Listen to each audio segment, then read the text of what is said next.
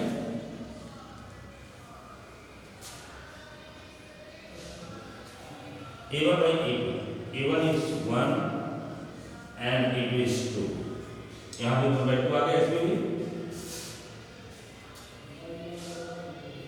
B1 2 and B2 4, that means 2 to the 4, 1 by 2, क्या हुआ है, A1 by A2, A1 by A2 equal to 1 by 2 and B1 by B2 equal to 1 by 2, अब ये तो equal हो गया, अब हम लोग को तो निश्चित रूप से C1 by C2 निकालना जरूरी होगा, तो C1 by C2 कितना C1 by C2 4 कौन होगा,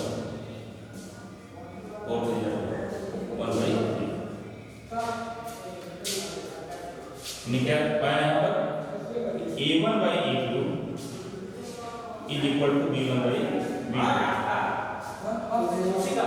not equal C1 by देखिए सेकंड कंडीशन हमारा मिला A1 by A2 is equal to B1 by B2 is not equal to C1 by C2, यानी ये सेकंड सिचुएशन में हम लोगों ने क्या पाया कि इसका अगर ग्राफ बनाएंगे तो ये हमारा पहला लाइन है, सॉल्यूशन कैसा होगा, नो सॉल्यूशन होगा, और इसमें क्या कर सकते हैं, ये दोनों इक्वेशन जो होंगे इनकंसिस्टेंट होंगे, ठीक है।